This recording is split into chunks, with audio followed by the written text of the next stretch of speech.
Olá! Hoje nós vamos discutir um pouco sobre as bases legais da educação à distância no Brasil. A educação à distância, ela vem tendo uma expansão muito grande nos últimos anos no nosso país e isso torna necessária a criação e a definição de regras bem claras para normatizar as várias oportunidades de oferta. Então nós vamos hoje discutir um pouco sobre os instrumentos legais que fundamentam essa regulamentação e vamos começar então vendo um pouco sobre legislação geral. A legislação geral, ela é criada principalmente pela Lei 9.394, que é conhecida como Lei de Diretrizes e Bases. Esta lei, ela é uma lei abrangente, ela se refere a todos os níveis e a todas as modalidades de ensino. Mas o artigo 80 dela trata especificamente da educação à distância. Vamos ver o que ele diz. Lei 9.394 de 1996, artigo 80. O poder público incentivará o desenvolvimento e a veiculação de programas de ensino à distância em todos os níveis e modalidades de ensino e de educação continuada. Então vemos que esse artigo 80 ele é bastante claro quando ele diz que a educação à distância pode ser oferecida e deve ser incentivada, na realidade, para a oferta de todos os níveis e modalidades de ensino. Vamos rapidinho caracterizar aqui o que são níveis e o que são modalidades de ensino. Níveis de ensino, nós temos dois. É o nível básico, a educação básica, e a educação superior. A educação básica, ela compreende o ensino infantil, o ensino fundamental e o ensino médio. E a educação superior, ela compreende a graduação e a pós-graduação.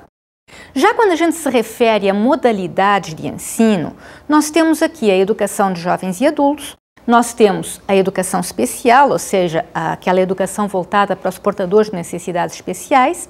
Nós temos a educação indígena, a educação tecnológica e profissionalizante e a própria educação à distância, a nossa EAD, ela é uma modalidade de ensino.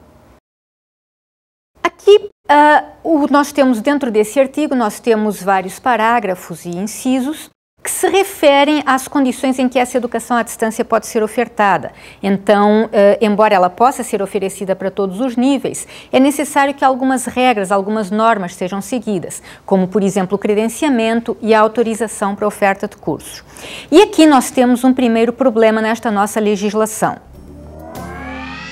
O credenciamento para EAD é responsabilidade da União, mas a autorização para a realização de programas de EAD é responsabilidade dos sistemas de ensino específicos. Então vejam, por um lado, o credenciamento para a oferta de EAD, que é o primeiro passo legal que tem que ser seguido, só pode ser concedido pelos órgãos da União, ou seja, o próprio MEC. Por outro lado, a autorização para a oferta de curso vai depender de qual nível desse curso. Então vejam a seguinte situação. Se eu tiver, por exemplo, uma instituição que quer oferecer um curso de nível técnico à distância.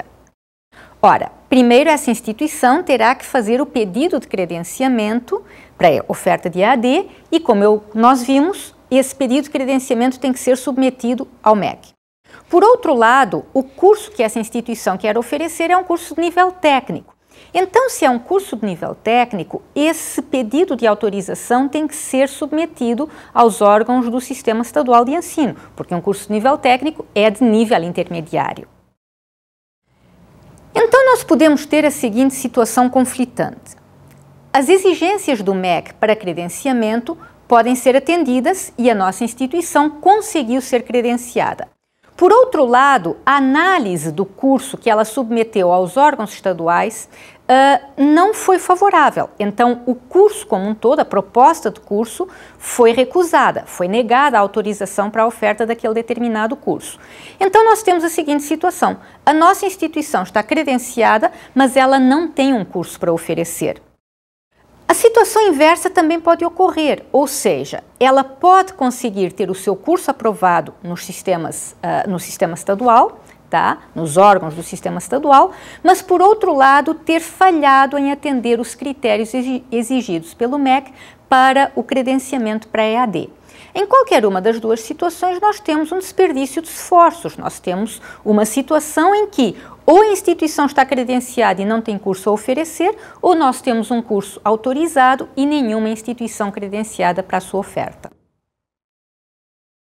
Nós temos novamente um conflito quando a gente analisa o artigo 32, especificamente o parágrafo 4º, e comparamos com o artigo 80. Ora, nós vimos que no artigo 80 é dito claramente que a educação à distância pode ser oferecida para todos os níveis e modalidades de ensino. Porém, o artigo 32, ele define que a educação fundamental, especificamente, só pode ser oferecida presencialmente e que a educação à distância só pode ser utilizada ou para situações de complementação desse aprendizado ou em situações emergenciais.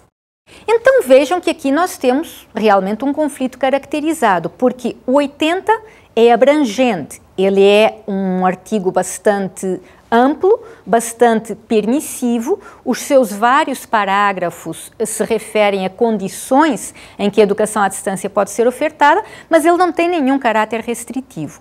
Por outro lado, o artigo 32 ele é claramente restritivo porque ele define com muita clareza que a educação fundamental não pode ser oferecida à distância a não ser em determinadas condições.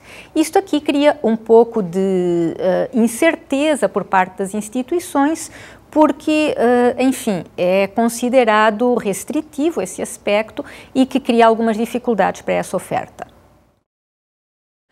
O artigo 87 volta a abordar a educação à distância e, deste modo, agora, assim, de uma forma extremamente interessante, extremamente favorável, porque ele se refere a algumas medidas que devem ser adotadas tanto por municípios, Estado, como o próprio Distrito Federal, com relação à educação à distância.